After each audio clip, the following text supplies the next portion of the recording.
Señor, que nos ayude en esta tarde y vamos a ponernos en las manos del Señor, que el Espíritu Santo sea con nosotros, abrir nuestro corazón, nuestras mentes, para que podamos escuchar palabra de Dios. Señor, que te damos gracias en esta tarde, porque nos permite, Señor, nuevamente reunirnos en este espacio para escuchar tu palabra, para estudiar tu palabra, Señor, para aprender más de ti, para ser transformados, Señor, por esta luz que viene a nuestras vidas.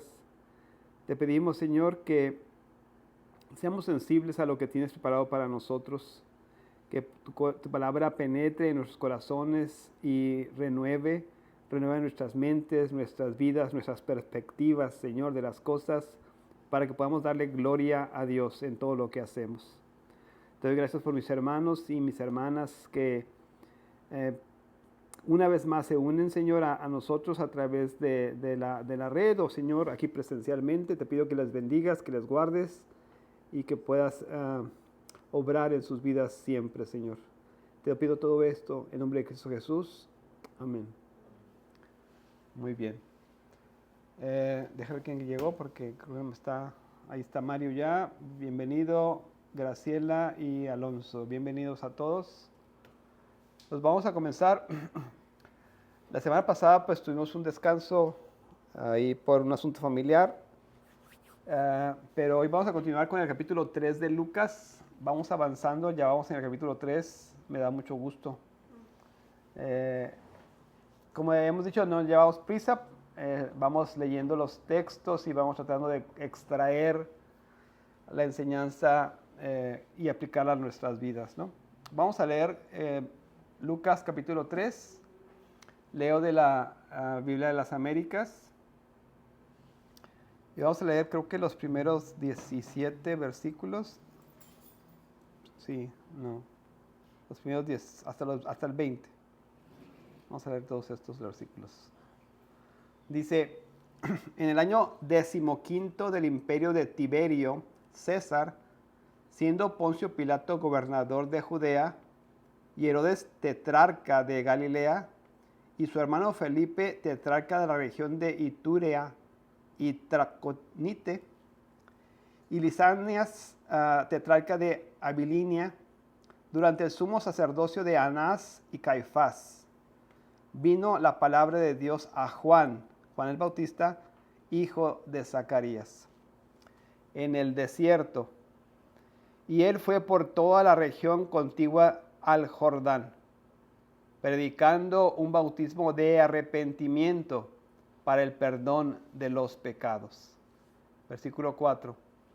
Como está escrito en el libro de las palabras del profeta Isaías, voz del que clama en el desierto, preparad el camino del Señor, haced derechas sus sendas. Todo valle será rellenado y todo monte y collado rebajado. Lo torcido se hará recto y las sendas ásperas se volverán caminos llanos.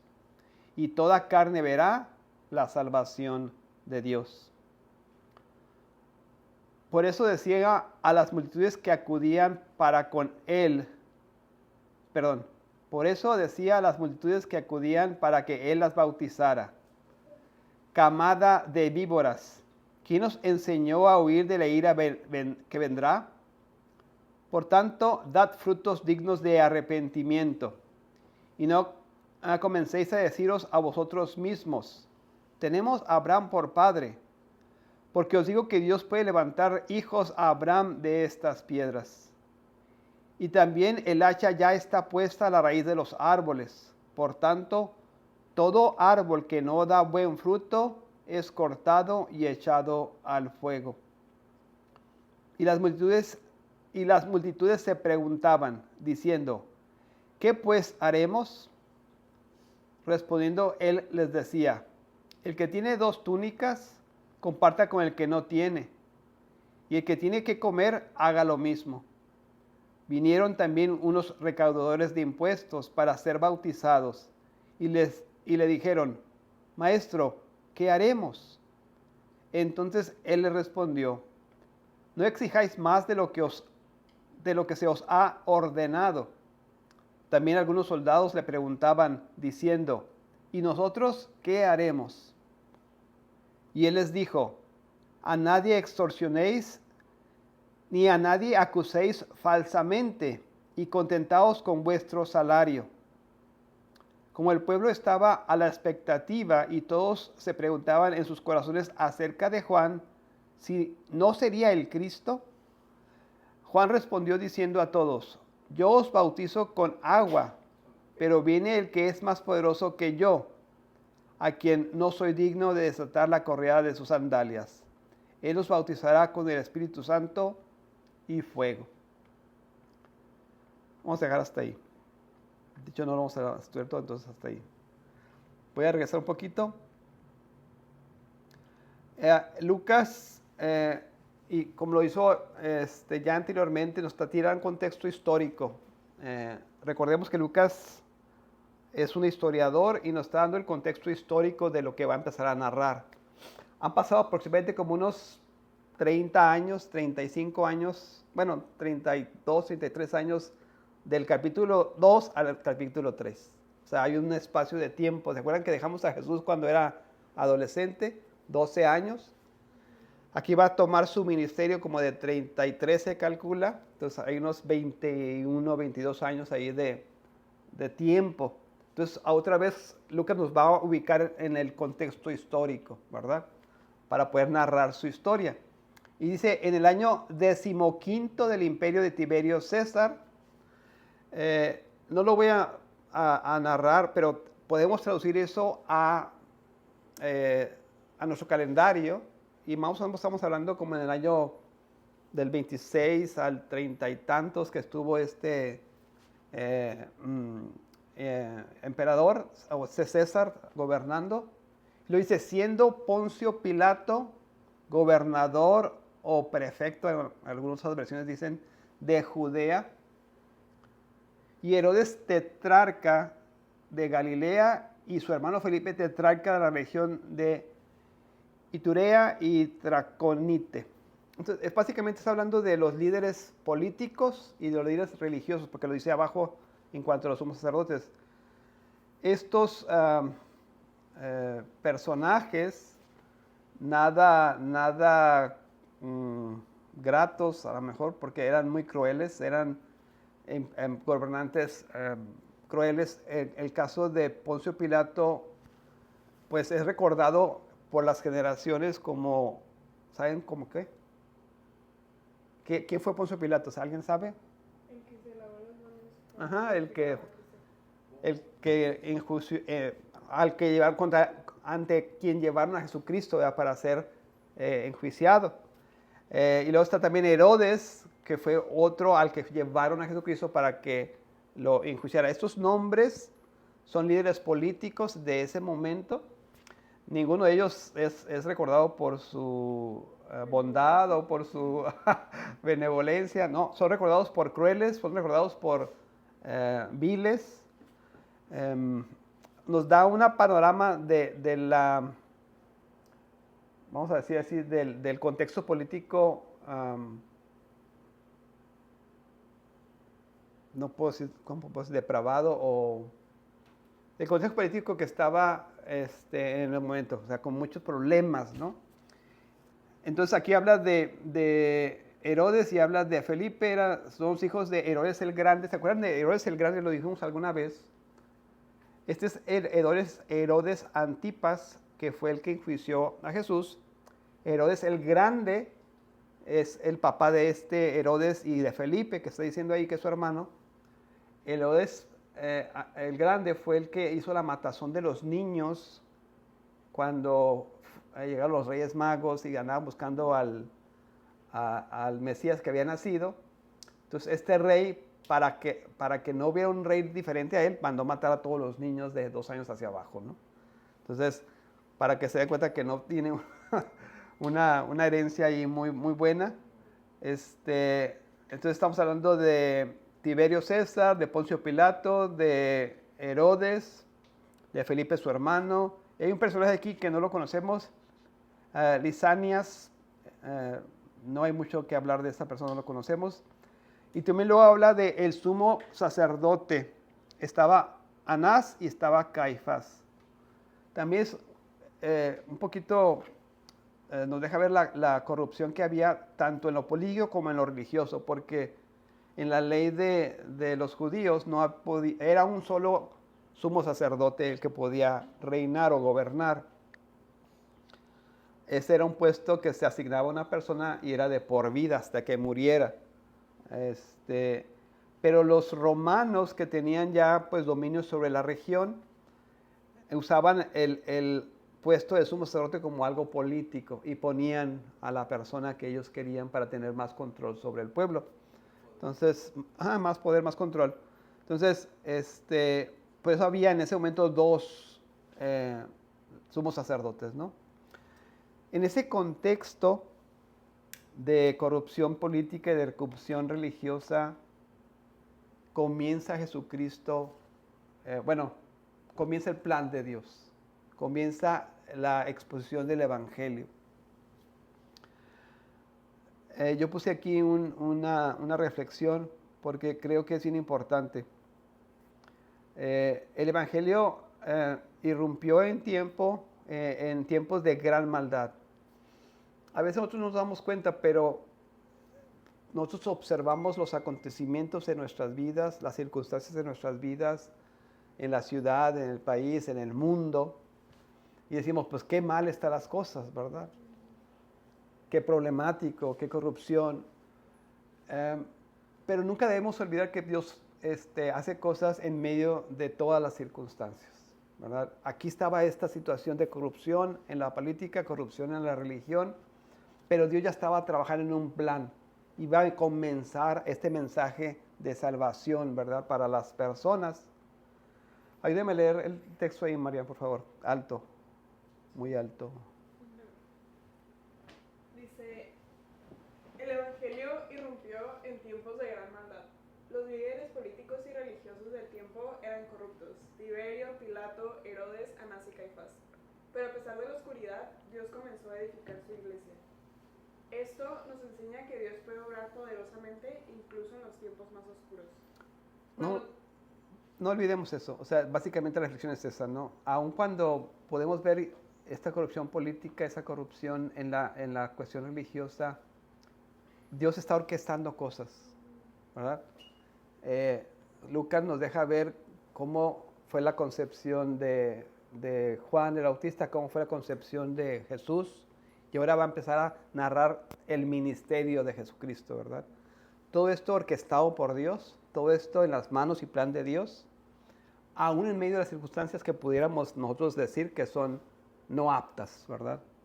Que son, oye, pues el peor momento, ¿verdad?, que pude haber escogido, ahí vienen a decir. Para Dios estaba orquestando el momento adecuado para que este evangelio fuera, creo que ya lo hemos dicho, para que este evangelio pueda distribuirse. Había reunido el Imperio Romano a muchos países, o había conquistado muchas tierras. Entonces el Imperio Romano tenía influencia sobre muchas tierras, todo el mundo conocido. Muchos caminos estaban, navegación, carreteras, el lenguaje uniforme, ¿verdad?, en todo el imperio. O sea, todo esto era como condiciones necesarias e ideales para que el evangelio se pudiera empezar a difundir. Cuando todo parece perdido, obscuridad y corrupción, como vimos en el texto, Dios puede estar preparando una gran liberación. La hora más oscura suele preceder al amanecer. Siempre debemos seguir sembrando y confiando en que Dios traerá fruto en su debido tiempo. Eso aplica a nuestras vidas muy directamente, ¿verdad? Probablemente llegan tiempos de desánimo a nuestras vidas, tiempo en el que nos cansamos, tiempo en el que no vemos frutos, ¿verdad? Podría ser en la iglesia, por ejemplo, que vemos una iglesia que en vez de que crezca, a veces vimos que se disminuyó, ¿verdad? Entonces, no olvidemos que Dios está en control y que Dios puede estar preparando el momento adecuado para para cumplir con su propósito, ¿verdad? Para una explosión grande, para alcanzar a personas que nosotros no nos hubiéramos imaginado que pudieran ser alcanzadas. Y pasar nuestras vidas también. O sea, podemos estar atravesando por circunstancias complicadas, difíciles, que no entendemos o que no comprendemos o que se nos hacen injustas, ¿verdad? Pero no olvidemos que Dios está orquestando nuestras vidas para que su nombre sea glorificado, para nuestro beneficio y para conformarnos cada vez a la imagen del Señor. ¿Ok? Bien, entonces estaba ese contexto y luego, después de que narra el contexto histórico, el político, el religioso, el versículo 2 dice: durante el sumo sacerdocio de Anás y Caifás, vino la palabra de Dios a Juan, hijo de Zacarías, en el desierto. Después de, dijimos, unos 20 y tantos años que había nacido Juan, que vivió, por lo que leímos en los versículos de los capítulos pasados, en el desierto, ¿verdad? Se apartó, era un hombre apartado para Dios y vivió pues en el desierto. Y estaba esperando su momento. Y el momento llegó y vino una palabra de Dios para Juan. Esto sí tiene al menos dos significados. Juan vino a predicar un mensaje que Dios le comunicó. Es un mensaje que Dios le dio a Juan para la predicación de la palabra. Habían pasado un periodo de aproximadamente 400 años de silencio entre el último profeta del Antiguo Testamento y este nuevo profeta que es Juan el Bautista. Entonces, ese momento de silencio, Dios se había guardado silencio al pueblo de Israel por 400 años y ahora trae un mensaje en la boca de Juan para los judíos.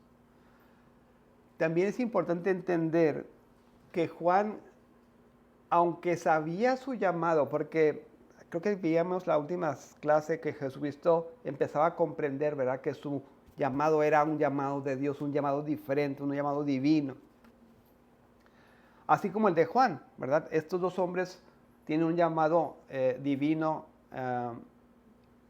excepcional. Tienen un llamado particular y poderoso de Dios para un ministerio muy grande. Juan el Bautista iba a preparar el camino para el Mesías. Iba a traer el mensaje y alertar a la nación judía para recibir al Mesías. Pero él, aunque sabía esto, no comenzó su ministerio sino hasta que recibió confirmación de Dios. El mensaje de Dios o la confirmación de Dios, el llamado de Dios para el ministerio. Aunque esto aplica más a los ministros, pero Dios llama a las personas para su ministerio. Dios llama a gente, no solamente para salvación, sino para dedicar su vida a Dios, para dedicar su vida al ministerio. No debemos como que autonombrarnos ministros de Dios, tenemos que tener una confirmación de Dios, y es lo que estaba pasando con Juan el Bautista. Aunque él sabía que tenía el llamado, estaba esperando el momento de Dios para poder comenzar a divulgar este mensaje. Sí, o sea, por ejemplo, Juan tuvo, pues Dios le habló, ¿no? Pero en este tiempo, ¿cómo alguien puede saber? Yo he preguntado mucho, eso. Cuando estaba yo más joven o más joven en el Evangelio, yo tenía esa inquietud, decir, ¿cómo sé si debo ser un ministro? ¿Cómo sé si debo ser un pastor? ¿Cómo sé si debo ser un llamado especial de Dios, verdad? He preguntado a muchos pastores de cuál fue lo que le hizo tomar la decisión de dedicar su vida. No es como nosotros que dedicamos parte de nuestra vida al ministerio. O sea, que trabajamos y somos empleados o tenemos un negocio y aparte usamos tiempo libre para el evangelio. Estoy hablando de la persona que dedica su tiempo completo a este llamado, ¿verdad? Un pastor, a lo mejor un maestro, que su trabajo es el ministerio. A eso se dedica. Entonces yo le pregunté al pastor, y me acuerdo ahorita del pastor Delfino, que fue mi primer pastor. ¿Cómo supo usted que Dios le estaba llamando? Nunca tuve una respuesta clara, así, pero en su mente y en su corazón había certeza, confirmada por la iglesia, confirmada por las personas alrededor. ¿Qué es esto? Yo puedo empezar a ministrar a las personas, empezar a enseñar, empezar a tener un grupo de estudio como el que tenemos ahora. Y Dios puede decirme, ahora quiero que pues hagas algo más grande. Pero ¿cómo sé si no soy yo que quiero a lo mejor orgullosamente o más reconocimiento? ¿Y cómo sé que es Dios hablando a mi corazón o hacer un llamado? Creo que la diferencia importante es que debe haber, sí, este deseo, ese anhelo genuino en nosotros, eso es necesario. Ahorita vamos a ver uno de los requisitos que por ahí están nombrados. O sea, es necesario que haya un anhelo para hacer este trabajo y debe haber confirmación de otras personas a tu alrededor. O sea, no nada más yo que quiero ser pastor, sino decir, a lo mejor de alguna forma Dios le hace saber a ella que él debería ser pastor. Y al ministrar a tu vida, tú dices, oye, pues tú tienes algo especial de Dios, ¿por qué no haces esto? ¿Me explico? O sea, hay confirmación de parte de la iglesia y sobre todo de las personas maduras, algún maestro, algún otro pastor, algún administrador, que puedan validar, ¿verdad?, que tienes el llamado. O sea, tu deseo, tu llamado interno de Dios y la confirmación de personas a tu alrededor. ¿Okay? En el caso de Juan, como dices, pues son llamados dramáticos, son llamados especiales. Él recibió el mensaje de Dios, no sé si audible, ¿verdad?, pero usó un mensaje en el corazón de Juan para predicar este mensaje, ¿verdad?, para predicar esta palabra. Entonces vamos a ver qué le dijo el Señor que hiciera. Dice, vino la palabra de Dios a Juan, hijo de Zacarías, en el desierto. Y él fue, eso fue ya parte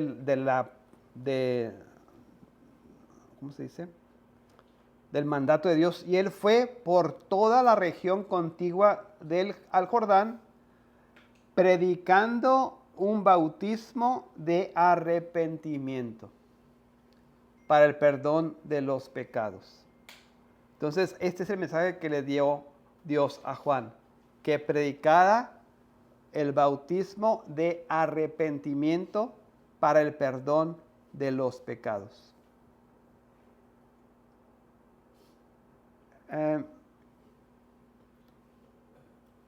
¿Qué es esto?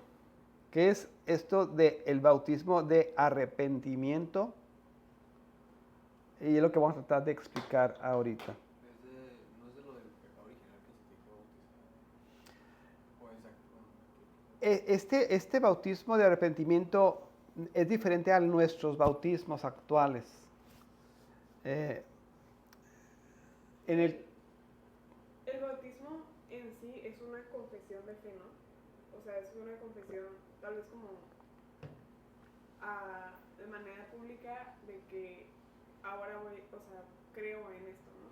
Sí, nosotros hacemos, por así decirlo, el bautismo después de haber sido salvos, o sea, como hacer pública nuestra confesión de fe. Para ellos era un requisito, ¿verdad?, previo, como demostrar que quieres, arrepentirte. Eso es lo que está predicando. Dice, predicando un bautismo de arrepentimiento para el perdón de los pecados. ¿Por qué digo esto? Porque para el típico judío, arrepentirse, o sea, el bautismo no era algo que ellos hacían. Porque decían, yo, pues de arrepentirme de qué, pues si yo soy hijo de Dios, yo soy descendiente de Abraham, o sea, yo de qué tengo que arrepentirme, que se arrepientan los gentiles, ¿verdad? Los que no tienen a Dios, los que... Entonces, cuando un gentil se convertía al judaísmo, uno de los requisitos era bautizarse. Esto simbolizaba la limpieza, ¿verdad?, de los pecados anteriores para poder convertirse en un judío. Lo raro de esto es que Juan le está aplicando a los judíos y le está diciendo, ustedes que se creen limpios, ustedes que se creen hijos de Dios, arrepiéntanse, bautícense. Este es el mensaje que trastornó la mente de los judíos porque decían, pues ¿de qué estás hablando? ¿Yo qué tengo que arrepentirme? Yo soy un hijo de Dios. Y tengo una notita aquí que quiero compartir.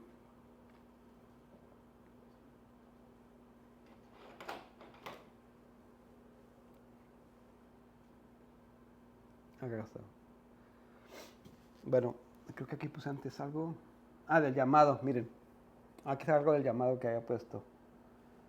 Pris, ¿me ayudas a leer? Sí. El llamado al ministerio.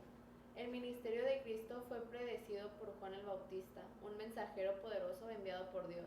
Su predicación despertó la atención de toda la nación judía, mostrando la misericordia de Dios al preparar el camino para su Hijo.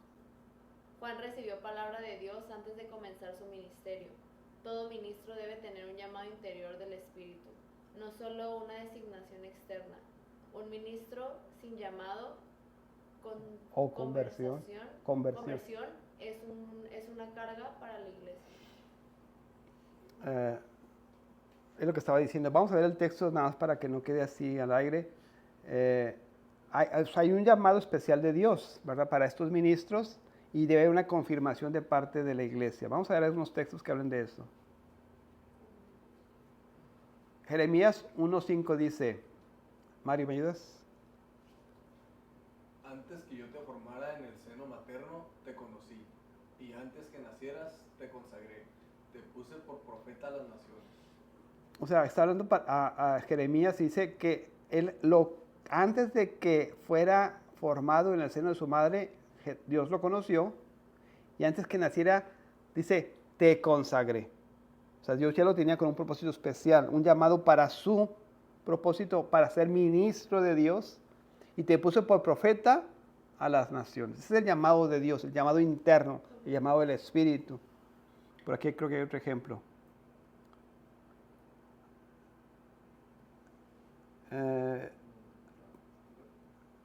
Marian. Mientras ministraban al Señor y ayunaban, el Espíritu Santo dijo, apartadme a Bernabé y a Saulo para la obra a las que los he llamado. El Espíritu Santo dijo esto, apartarme a Bernabé y a Saulo para la obra a la que los he llamado. Es un llamado del Espíritu especial, ¿verdad?, sobre personas para el ministerio.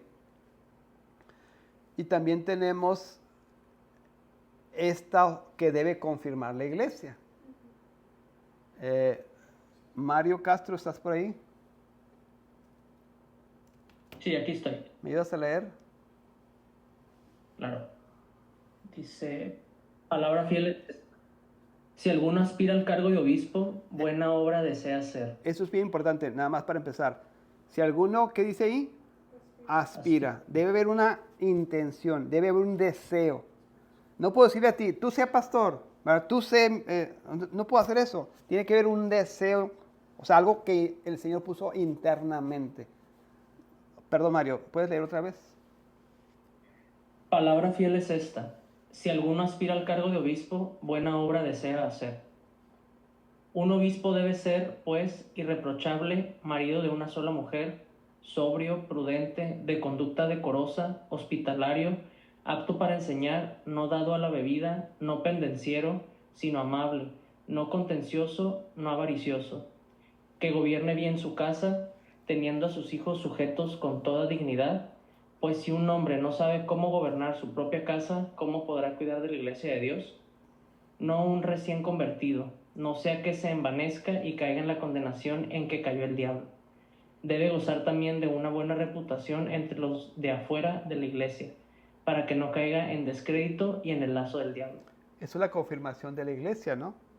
O sea, si yo te digo, yo quiero ser pastor, pues déjame ver. A ver, ¿tienes el deseo? Pues sí, porque me está diciendo que quiere ser pastor, ¿no? Y luego dice, ¿es irreprochable? Pues vamos a preguntar, ¿no? En su casa, en su trabajo, ¿es irreprochable? Marido de una sola mujer, ¿verdad? Sobrio, o sea, que no se embriaga, o que es prudente, que es íntegro, de conducta decorosa. O sea, hay requisitos que tendría que validar la iglesia o la gente que está alrededor de esta persona. Si no cumple con esos requisitos, pues sabes que como que a lo mejor no es tu llamado, ¿verdad? Porque algo te está faltando aquí. No estás cumpliendo con requisitos normales que establece la palabra de Dios. Entonces yo te recomendaría que lo pensaras bien, que validaras, ¿verdad? O te esperaras un tiempo, no sé. Tendrían que ver el llamado interno, pero también la validación de la iglesia, ¿no? Y digo, esto lo aplican a los obispos por la responsabilidad que tiene. El obispo es como el pastor, como el que cuida a las ovejas. Pero realmente esto habla de una persona que es un cristiano de verdad, ¿verdad? No es como que, nomás ellos que son pastores. Esto debe aplicar para todos nosotros. Irreprochables, un matrimonio, o sea, marido de una sola mujer, sobrio, prudente, de conducta decorosa, hospitalario, apto para enseñar. Yo quiero ser pastor, pero no me pongas a enseñar, ¿verdad? Porque, no, pues mijo, ¿cómo que quieres ser pastor entonces, verdad? No, apto para enseñar, no dado a la bebida, no pendenciero, sino amable, no contencioso, no avaricioso, que gobierne bien su casa. Y da un ejemplo aquí, teniendo a sus hijos sujetos con toda dignidad. Entre paréntesis, Pablo está diciendo, pues si un hombre no sabe gobernar, ¿cómo gobernar su propia casa? ¿Cómo podrá cuidar la iglesia de Dios, verdad? Entonces, Perdón, ¿qué capítulo es? capítulo 3. Es 1 de Timoteo 3, del 1 al 7.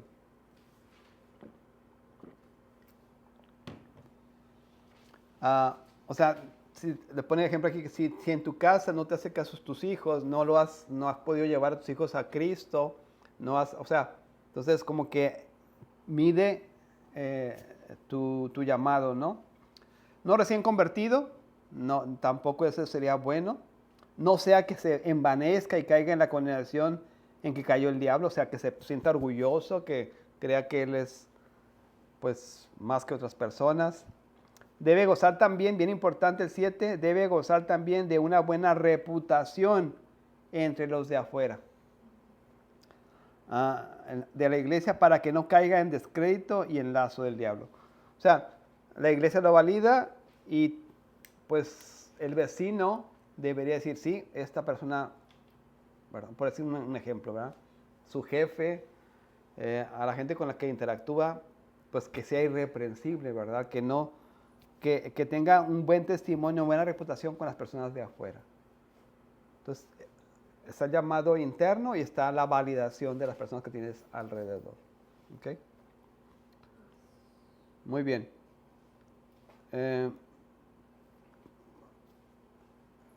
Vamos a leer aquí del arrepentimiento verdadero. Pregunta antes de leer esto. ¿Qué es arrepentimiento? Mario. Ay. Como... Bien alto para que te escuchen los que están ahí en línea. Ay, caray. Porque está predicando arrepentimiento y la gente no dice, de hecho la palabra de Dios en muchas ocasiones dice arrepiéntete, ¿verdad? ¿Qué es eso? Pues como es que la misma palabra, no arrepentirse de ciertas acciones o ciertas decisiones que uno toma, como decir como que, ay, hubiera hecho, ¿por qué lo hice? No lo hubiera hecho. O se sienten culpables de haberlo hecho y la culpa no los deja, entonces empiezan a arrepentirse de eso. Ajá. Estás hablando del aspecto como emocional solamente, ¿verdad? Sí hay como no sé si la palabra que buscas es remordimiento, ¿verdad? De algo que hiciste mal, algo que es vergonzoso a lo mejor, algo que te trae culpa. El arrepentimiento va más allá de eso, al menos el arrepentimiento bíblico.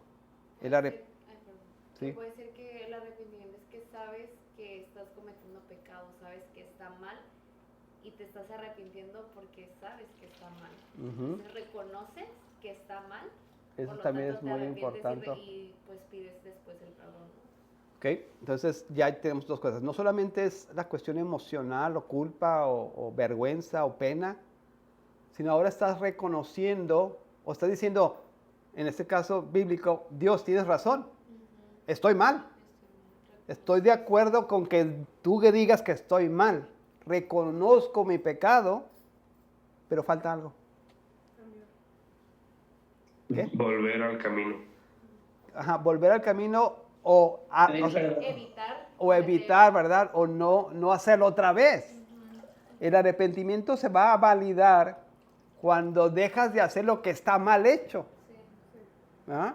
No solamente te da pena, no solamente, sí, estoy mal, estoy de acuerdo, esto está mal, sino que debe haber el arrepentimiento bíblico, dejar de hacer lo que está mal, lo que me dio vergüenza, lo que me trae la culpa, porque estoy de acuerdo que ya está mal, pues ya deja de hacerlo.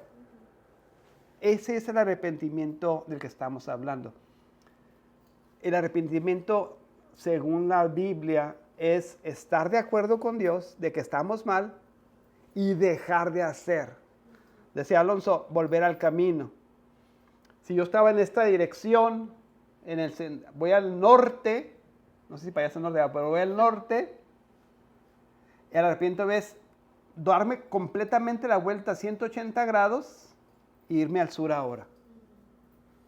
¿Verdad? Porque el pecado me está alejando de Dios cada vez más. Me arrepiento y voy a cambiar el sentido completo de mi vida para ahora irme en el sentido de Dios y no apartarme de Dios. ¿Me explico? Sí. Esto es arrepentimiento. Ninguna otra cosa. La otra puede ser vergüenza, pena, pero si no hago el cambio mental práctico en mi vida, no me he arrepentido. ¿Me explico? Ok. Solo sentí mal, me dio vergüenza porque me vio alguien o me detectaron o porque, híjole, pues aquí me abrieron la puerta y bien que estaba haciendo estas cosas malas, ¿no? Pero a lo mejor si nadie me hubiera visto, pues ¿qué tiene? ¿Ah? Entonces no estoy arrepentido. Arrepentido es llegar al punto en el que puedo estar de acuerdo con Dios y vamos, ubicar mi vida, regresar al camino correcto que Dios quiere para nuestras vidas. ¿Ok? Vamos a leer entonces ahí, creo que estaba... Ok. O sea, se pudiera, no sé si complementar, pero complementar como el tema de una decisión por dejar de hacer lo que ya conocemos que está mal, es una voluntad de hacerlo, una intención, la prioridad de no ir en contra de lo que Dios, de lo que es Dios y de lo que Dios quiere para nosotros. Sí, o sea, es tu voluntad. ¿Te refieres al acto de la voluntad? O sea, ¿o a qué te refieres ahí? No entendí bien. Sí, porque pues creo que pudieran muchas personas en algún momento de su vida decir, como lo dijo usted, ¿no? Como porque me vieron, pues ahora sí, pues ya estoy como con la cola entre las patas, ¿no? Que le llaman, ¿no? O sea, ahora sí ya me vieron, híjoles, pues, tengo que reconocer que lo hice mal, o que estuve mal, pero como dijo usted, o sea, podemos mantenernos en el error, saber que estamos mal, pero mantenerlos en el error. El arrepentirse lleva también el deseo, pues, de dejar de equivocarse, ¿no? De dejar de hacer las cosas mal. Sí, es lo que decíamos, que volvemos al camino correcto, ¿verdad? O sea, debe haber, sí, el reconocimiento de lo que hemos hecho mal y la decisión, o sea, para usar tu palabra, o la voluntad para no volver a hacerlo. Ujú.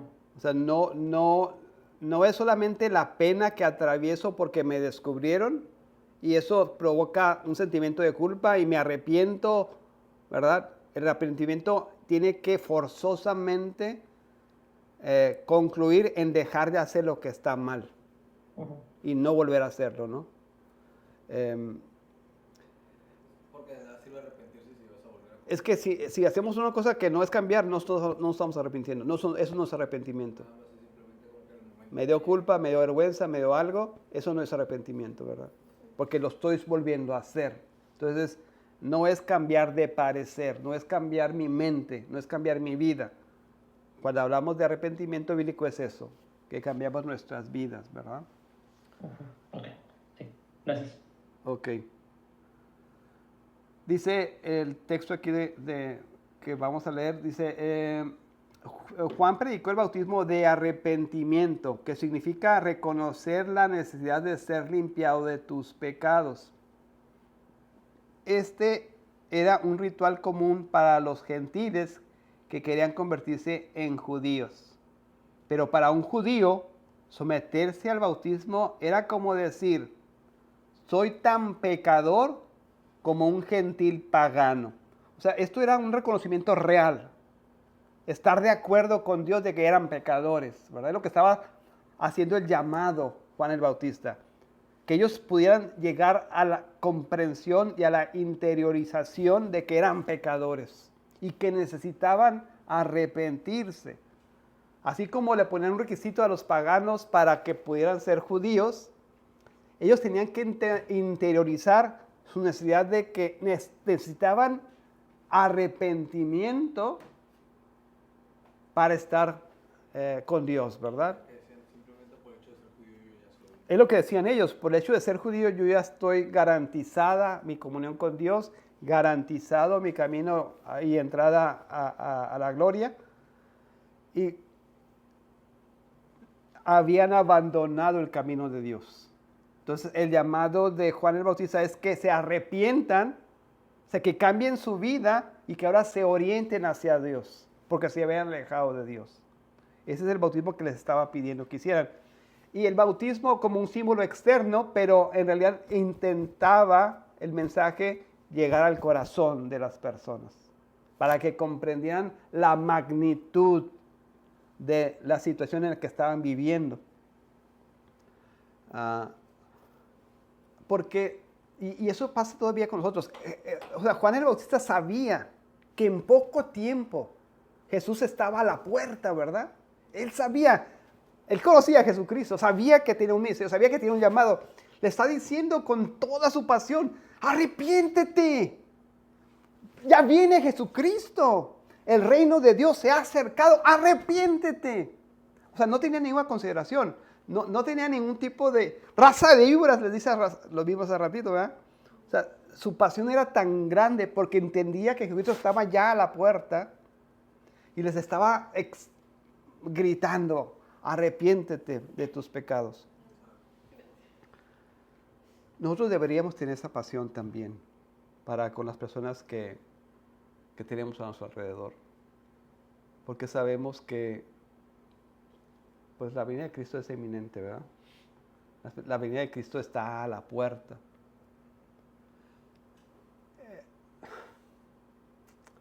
Tendemos a posponer o a postergar y creemos que Jesucristo todavía tiene mucho tiempo por delante. Y pudiera ser, yo no sé los tiempos de Dios, pero deberíamos estar predicando y hablando a la gente como lo estaba haciendo Juan en ese momento. Porque Juan sabía, tenía conciencia palpable, física, de que Jesús ya estaba ahí por entrar en acción, por entrar a la escena. Nosotros sabemos también, ¿ah? Sabemos por lo que hemos estudiado, por lo que hemos escuchado en la iglesia, que Cristo está a la puerta. Que puede ser hoy en la noche, ¿sí? Pudiera ser hoy en la noche. A lo mejor puede ser 50, 100 años, no sé, pero pudiera ser hoy. en esa perspectiva, ¿qué cuentas vamos a dar a Dios, verdad? ¿Qué hiciste hoy para hablarle a una persona de Cristo, para hablarle a la gente que tú conoces de Cristo, para que le digas que se arrepientan, porque si no se arrepienten, van a ser condenadas por la eternidad? O sea, ¿qué estamos haciendo? ¿En qué estamos empleando nuestras vidas, nuestro tiempo? ¿Cuál es el llamado, verdad, de Dios en este caso? Antes de terminar, dice, el arrepentimiento por sí mismo no salva. No sé si entiendan eso. El arrepentimiento por sí mismo nos salva. O sea, no es el acto de arrepentirse el que nos salva. ¿Por qué? ¿Qué es lo que nos salva? Ustedes que son expertos en salvación y gracia y todo ese tipo de cosas.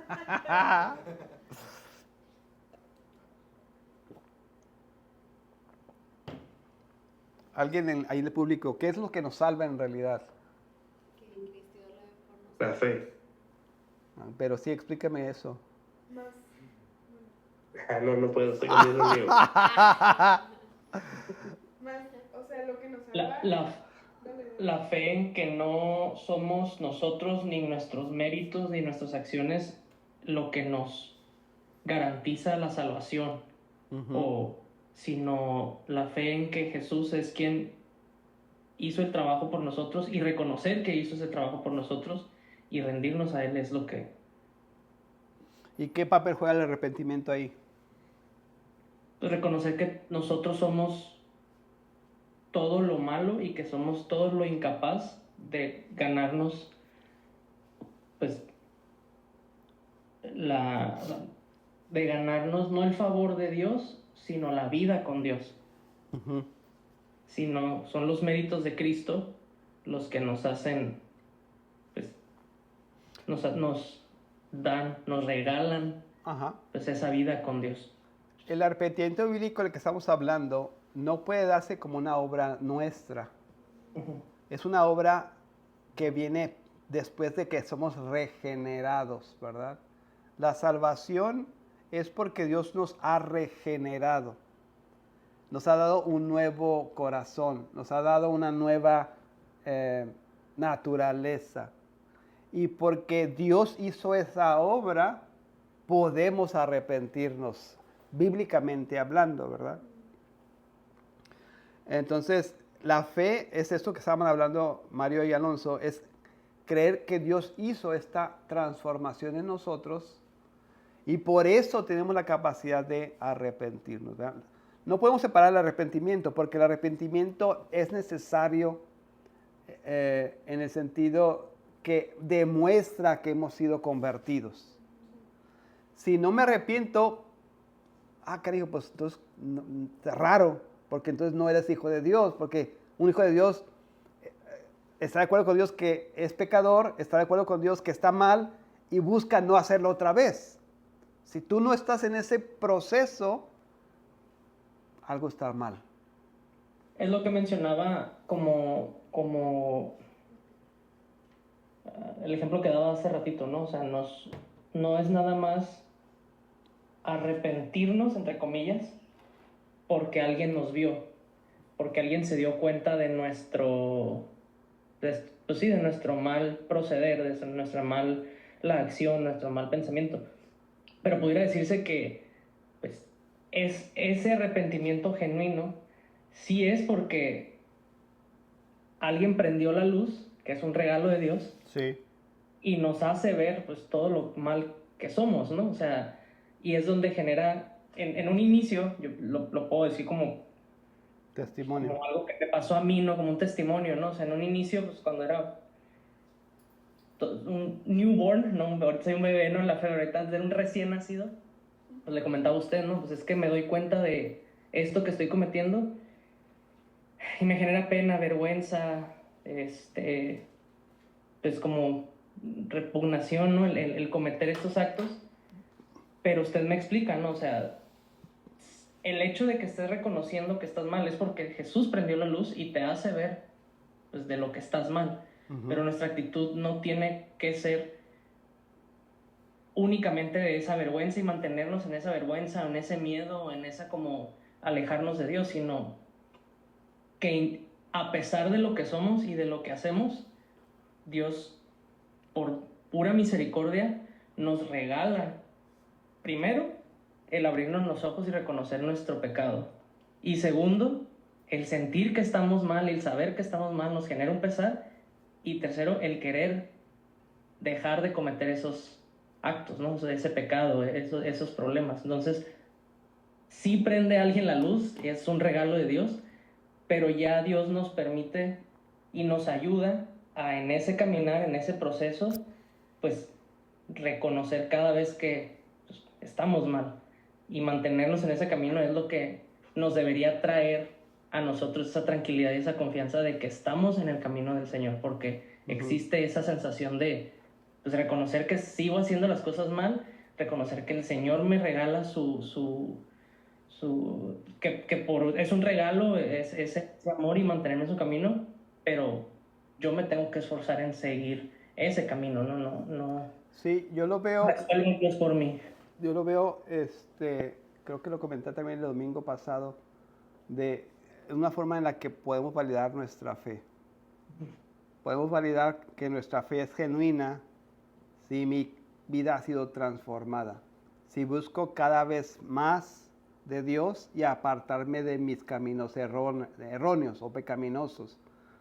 Si eso no está pasando en tu vida, que no te estás apartando conscientemente, ¿verdad? Si no te estás alejando de las cuestiones pecaminosas, de tus pensamientos, de tus acciones, no tienes certeza de tu salvación.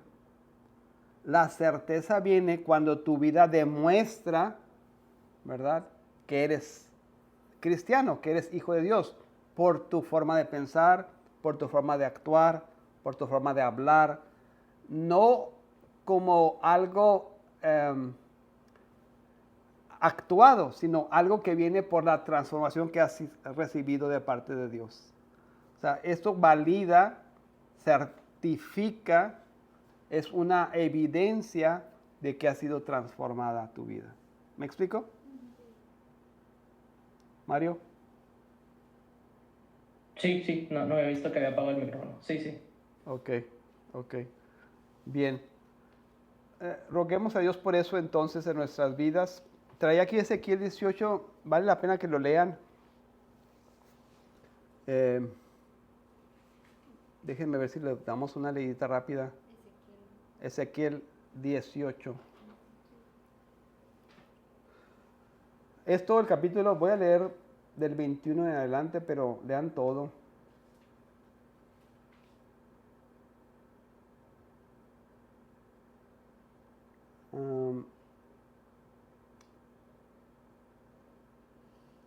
Bueno, voy a leerlo. Ayúdame a leerlo, Marian, tú creo que lees más rápido que yo. Pero con injundia así como... Y vino a mí la palabra del Señor diciendo, ¿qué queréis decir al usar este proverbio acerca de la tierra de Israel que dice, los padres comen las uvas agrias, pero los dientes de los hijos tienen la dentera? O sea, escaldados. Vivo yo, declara el Señor Dios, que no volveréis a usar más este proverbio en Israel. He aquí todas las almas son mías, tanto el alma del Padre como el alma del Hijo mías son.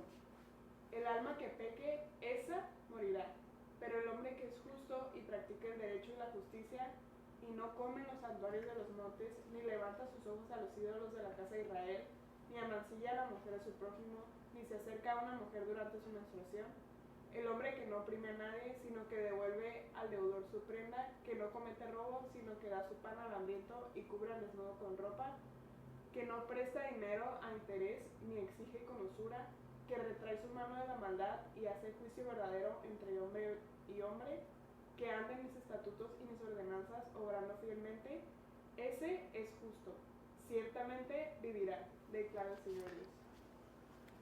O sea, está hablando aquí de cosas prácticas de la vida. El 9 dice que anda en mis estatutos y mis ordenanzas obrando fielmente. Ese es justo. Justo es el que practica la justicia, ¿verdad? Es lo que está tratando de decir. Justo es, no es solamente de nombre, es el que hace cosas justas y que practica la justicia. Este ciertamente vivirá, declara el Señor. 10. Pero si engendra un hijo violento que derrama sangre y que hace cualquiera de estas cosas a un hermano, aunque él mismo no hizo ninguna de estas cosas, que también come los santuarios de los montes y amancilla a la mujer de su prójimo, oprime al pobre y al necesitado, comete robo, no devuelve la prenda, que levanta sus ojos a los ídolos y comete abominación, que presta a interés y exige con usura, ¿vivirá? No vivirá. Ha cometido todas estas abominaciones, ciertamente morirá. Su sangre será sobre él.